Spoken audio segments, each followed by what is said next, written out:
feel like falling deeper. Cold nights 난 너무 싫어. 기다리기에는 너무 길어. 줬던 내 사랑이 식어. 기대만 하는 것도 난 힘들어.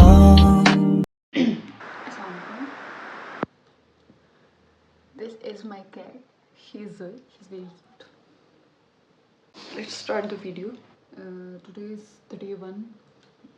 I have read the 48 laws of power,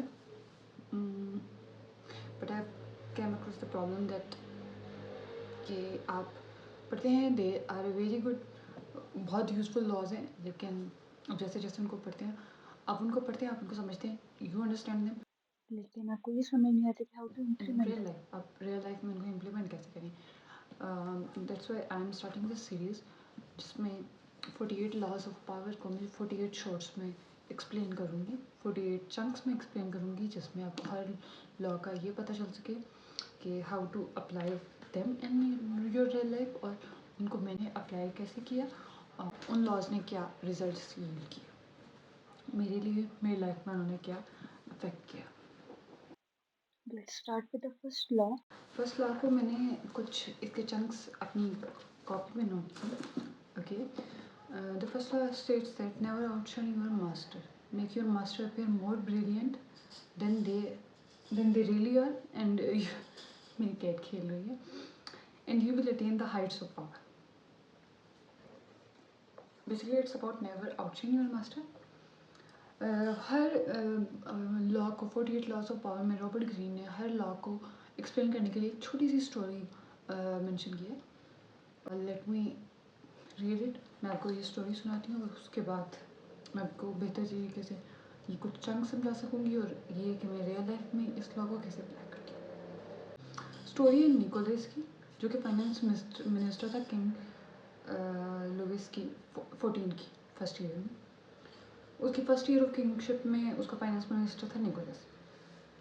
okay, वो starting में वो king की काफ़ी can you see my cat, initially he was favoured by the king, और with time कुछ incidents ऐसे हुए, he thought he was feeling out of favour. फिर उसने क्या किया, he decided to gain back that favour, get back that favour, और उसने उसके लिए क्या किया, ही staged a spectacular party. Robert Greene लिखता है कि था a spectacular party that the world have ever seen.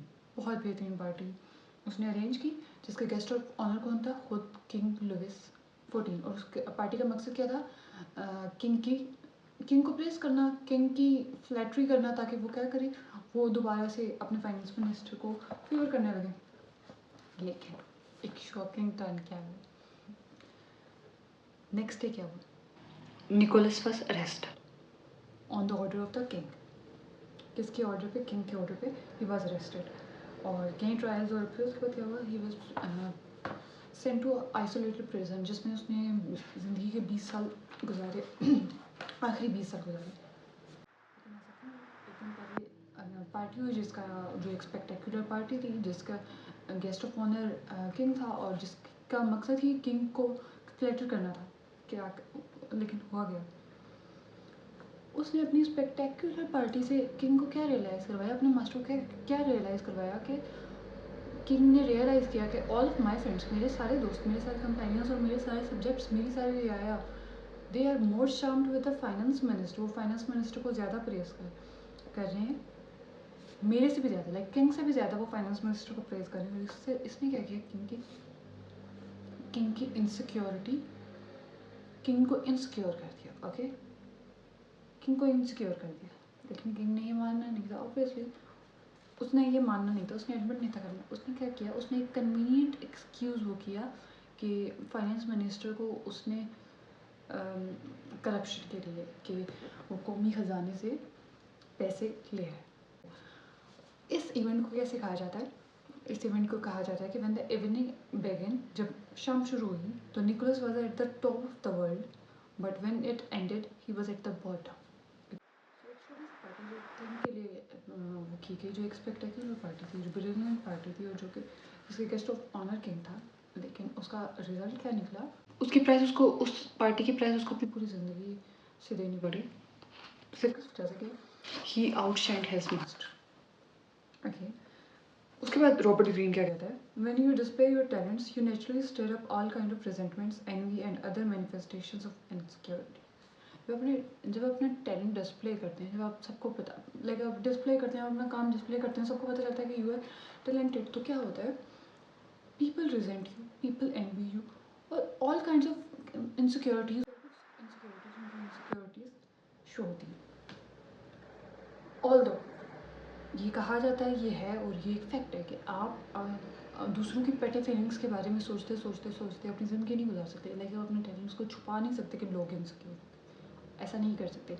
हमें हमेशा कहा जाता है show your work, show your work, show your work. लेकिन यहाँ पे बिल्कुल ऑपोजिट कहा जा रहा है। क्यों? ये मैं आपको मीन टाइम में बताऊँगी। आपने उनको उनकी पेटी फीलिंग्स को कंसीडर ही नहीं करना, आप अपना टैलेंट शो करें। लेकिन जब बात आपके सुपीरियर्स की हो, जब बात आपके मास्टर की हो, तो you have to take a different approach. आप अपना टैलेंट उनके सामने शो नहीं कर सकते, आपको उनको आउटशाइन नहीं कर सकते। What does it mean?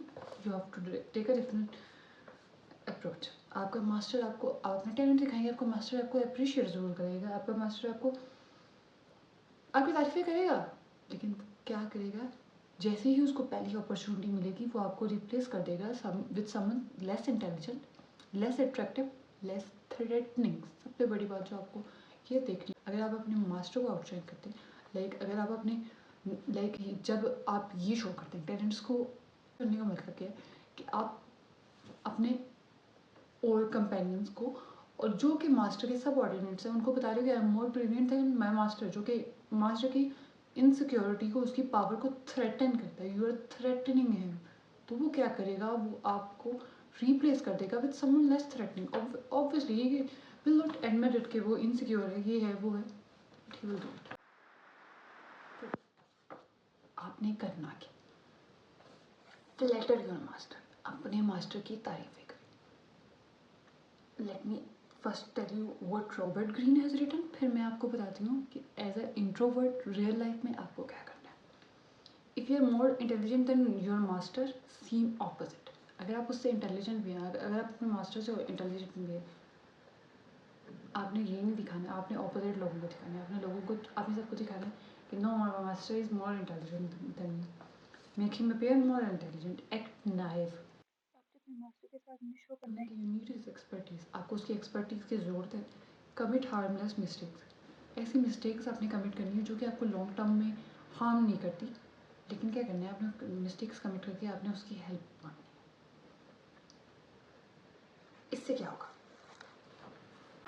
आपका मास्टर सिर्फ और सिर्फ आपकी फ्लैटरी से, आपकी उसके हेल्प मांगने से, आपका उसको मोर इंटेलिजेंट दिखाने से, उसकी तारीफ़ें करने से, ठीक है, उसकी तारीफ़ें करने से आपसे इम्प्रेस होगा। आप किसी भी सूरत में अपनी जेनरोसिटी, अपनी ग्रेस को शो करेंगे, लोगों को इम्प्रेस, अपने आप को लगेगा कि मैं अपने मास्टर को अगर ये शो करवा दूँ कि आई एम वेरी टैलेंटेड, तो मेरा मास्टर मेरे से बड़ा खुश हो जाएगा। और अगर मैं उसको ये शो करवा दूँ कि I am very graceful and I am very generous, no, grace and generosity are the attributes of a master. आप अगर ये एट्रीब्यूट्स दिखाएंगे तो you are threatening your master. लेकिन अगर आप अपनी जेनरोसिटी और ग्रेस से अपने मास्टर को इम्प्रेस करना चाहेंगे तो you will end up like Nicholas. अगर आप उस जितनी प्राइस पे करने के लिए तैयार हैं तो डू दैट। अभी तक यू माइट बी वंडरिंग, अपनी अपनी अपनी स्ट्रेंथ्स को कवर करने से आपको पावर कैसे मिलेगी। ये तो वीकनेस है, ये तो पावर नहीं। लेकिन नहीं, आप as I told you earlier, आपको अपने साथ के कंपेनियंस जो आपके लेवल के हैं उनके साथ, और जो आपसे अबव हैं, आपके मास्टर्स हैं, उनके साथ, दो क्लास के लोगों के साथ, आई एम सॉरी, दो तरह के लोगों के साथ आपको डिफरेंट अप्रोच रखनी है।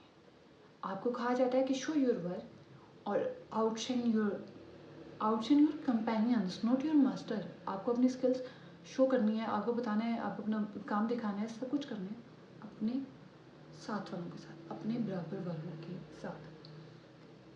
आपके अगर आप अपने मास्टर के सामने अपनी एबिलिटी जो कि उसको थ्रेटन करती हैं, अगर आप उसको कवर अप कर लें तो ये वीकनेस नहीं है, ये आपको लॉन्ग टर्म में इतनी पावर देगी, ये सिर्फ ये वाली एबिलिटी आपको लॉन्ग टर्म में बहुत ज़्यादा पावर्स देगी। यस, बड़ी बेहतरीन रॉबर्ट ग्रीन ने लिखे। There can be only one sun at a time, एक टाइम पे एक ही सन हो सकता है, ठीक है। आपने किसी टाइम किसी सूरत पे नेवर राइवल हिज ब्रिलियंस, आपने उसकी रोशनी को, उसकी चमक को आपने कभी भी टक्कर नहीं दी, ठीक है। आपने राइवली उससे नहीं बनानी। आपने क्या करना है, फेड इनटू द स्काई, आपने स्काई में फेड हो जाना। ये एक बहुत अच्छी मिसाल है जिससे आप समझ सकते हैं कि ये अप्रोच दो अलग तरह के लोगों के साथ आपने कैसे रखनी है। रॉबर्ट ग्रीन क्या कहते हैं फेड इनटू द स्काई, अपने स्काई में फेड हो जाओ और एक बहुत चमकदार सितारा बन जाओ, जो क्या करेगा, जो आसमान की चमक को बढ़ा देगा, ठीक है। लेकिन वो क्या करेगा, वो सन की चमक को राइवल नहीं करेगा, वो सन को इनसिक्योर नहीं करेगा। लेकिन आपका, ये बड़ी अच्छी मिसाल है, लेट मी एक्सप्लेन। आपका मुकाबला, if you are a star, आपका मुकाबला आपके फेलो स्टार्स के साथ। You can be the brightest star, आपको कोई नहीं रोक रहा। ज़्यादा बेहतर बात है आप अपने काम शो करो, अपने टैलेंट शो करो। आप ये बताओ कि I am the brightest star, I am the brightest candidate, I am the brightest, I am the intelligent, I am the most creative. लेकिन the moment start being rival of the sun, it's end game. आपको अपने साथों के साथ competition रखना है। आपने क्या करना है, आपको अगर पावर की लेडर में बहुत ऊपर जाना है तो आपने कभी भी सन का आउटशाइन नहीं करना। Even if you think you are more intelligent than your master, you are more creative, you are more responsible, whatever you think, लेकिन आपने कभी उसको, अब इससे आगे रॉबर्ट ग्रीन यही बताता है कि if you are more creative, more intelligent, then you master what you have to do. इसके बाद रॉबर्ट ग्रीन बताता है कि अगर आपके सुपीरियर एक फॉलोइंग स्टार है, ठीक है, उसका डिक्लाइन चल रहा है, तो don't be soft, don't be merciful. आप उसको आउटशाइन कर सकते हो। You have to outshine, you have to be selectively cruel. आपको टाइम देखना है कि आपने किस टाइम मर्सीफुल होना है और किस टाइम क्रूअल होना है। अगर आपका मास्टर डिक्लाइन कर रहा है तो it's never good to be merciful. लेकिन अब बात आती है, अब रॉबर्ट ग्रीन उस बात को बताते हैं कि तब क्या किया जाए अगर आपका master, okay, I am talking about, ये आपको इसमें स्टोरी बता दी गई और ये थ्योरी में रॉबर्ट ग्रीन ने बता दिया। लेकिन क्या आप ये देख रहे हैं मैं क्या बात कर रही हूँ? आप इसको कॉर्पोरेट में लगा लें, आप इसको घर की पॉलिटिक्स में लगा लें, आप इसको कहीं पर भी लगा लें। योर मास्टर, मैं आपको अपनी ऑफिस जॉब की मिसालों से आगे समझाऊंगी। लेकिन if I am talking about office, अगर आपका मास्टर, आपका लीड, ठीक है, ओके, आपका सुपरवाइज़र, आपका टीम लीड, ठीक है, क्या है, वो अपनी पोजीशन में फर्म है, वो आपसे कम इंटेलिजेंट, ठीक है, आप ये समझते हैं वो आपसे कम इंटेलिजेंट है, less deserving of that position है, आप उस पोजीशन के ज़्यादा डिजर्विंग है, ठीक है। अगर आप ये भी समझते हैं, what you have to do, you have to bid for your time. अगर वो बंदा अपनी पोजीशन पे फर्म है तो आपको अपनी इंटेंशन नहीं दिखानी, आपने क्या करना है, आपने पेशेंट रहना है और टाइम का इंतज़ार करना है, क्योंकि it is a natural course of thing कि पावर फेड करती है, पावर मूव करती है, ठीक है। एक बंदे के पास हमेशा पावर नहीं रहती, जैसे ही उसका डिक्लाइनिंग फेज आएगा you have to outshine him then. अगर आप उसके एक फिल्म टाइम में, जबकि उसके पैर बहुत मजबूत हैं, अगर आप उस टाइम पे उसको आउटशाइन करने की कोशिश करेंगे तो आप बेसिकली, मैं आपको अपना एक्सपीरियंस बताती हूँ कैसे इस लॉ ने सिंगल हैंडेडली मुझे इस कॉर्पोरेट जॉब्स के बारे में मैंटेलिटी चेंज कर दी। मेरे करियर के स्टार्ट में मुझे बहुत अच्छी जॉब अपॉर्चुनिटीज़ मिली और उनमें सबसे I was the most deserving person और I am the most intelligent person और basically I'm a content writer, so I was the best content writer on the team because I am hardworking, I had more experience. मैंने जिन companies को join किया था, they were startups, they were good companies, although they were startups, they were good companies, they were paying me well, their environment was well, everything was good. As soon as a new person came in who knew psychology, who became my master, things changed like this. Things changed like this because I was introvert. I do not praise others. I do not praise myself. I am just a shy introvert. What that did to me, it made me a threat to them. Okay? उसने क्या किया? उसने मेरी शाय होने ने मेरे introvert होने although देवर amazing people, ठीक है, वो अमेजिंग थे, वो अपने वो उनको जो पोस्ट मिली वो उसके भी डिजर्विंग थे, मैं ये भी नहीं कहती, लेकिन मेरे टैलेंट्स ने उनको थ्रेटन किया और वो जॉब कुछ ऐसे हालात हुए कि मुझे वो, और ये एक जॉब नहीं, मुझे एक साथ 2 जॉब्स, दोनों अच्छी जॉब्स, दोनों अच्छी पेइंग जॉब्स, दोनों अच्छे इन्वायरमेंट की जॉब्स मुझे छोड़नी पड़ी। और ये भी नहीं मेरे ऑफिस का पूरा इन्वायरमेंट, मेरे ऑफिस की सीईओ मानते थे कि आई was the best candidate, I was the best among writers, okay, ये भी माना गया। After I was victim playing my self, ये क्या हो गया, वो क्या हो गया, आई एम, मेरे साथ ये ऐसा क्यों होता है। और जब मैंने इसको पढ़ा और उसके बाद मैं ये नहीं कहूँगी कि मैंने इसको इंटेंशनली इस लॉ को किया, लेकिन जैसे जैसे मैं नई जॉब में गई और मेरी लीड में से बहुत अच्छी थी, उसने उनके पास जो राइटर्स थे, जैसे ही गई मैंने बहुत जल्दी अपने लीड की फेवर गेन की और she started liking me very much. मुझे नहीं पता क्यों, लेकिन वो शी वाज कि यू आर डूइंग गुड और ये और वो, और इस तरह से जब शी प्रेस्ड मी, जब वो मुझे मेरी तारीफ़ें करती थी, तो आई एम अ पर्सन के हु गिव्स बैक। अगर वो मेरी तारीफ़ करी है तो मैं उसकी तारीफ़ करी कि वो मेरे से अच्छी है, ठीक है।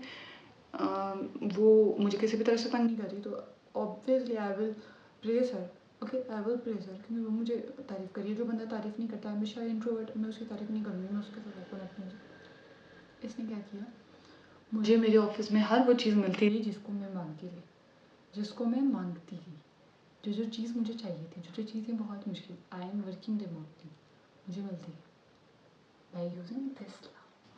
You can't threaten your master. Use flattery for your advantage.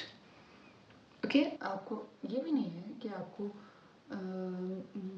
मुनाफिक होना है, आपको झूठा होना है, ये नहीं है, लेकिन give your lead, your superiors their deserving praises, okay, जो वो डिज़र्व करते हैं, उनको अपने सुपीरियर से नहीं मिलता, आपको उनको फ्लैटर करना है। This is how you will move up. I hope it, I guess ये शॉर्ट से ज़्यादा ही हो गया। मिलते हैं नेक्स्ट लॉ में।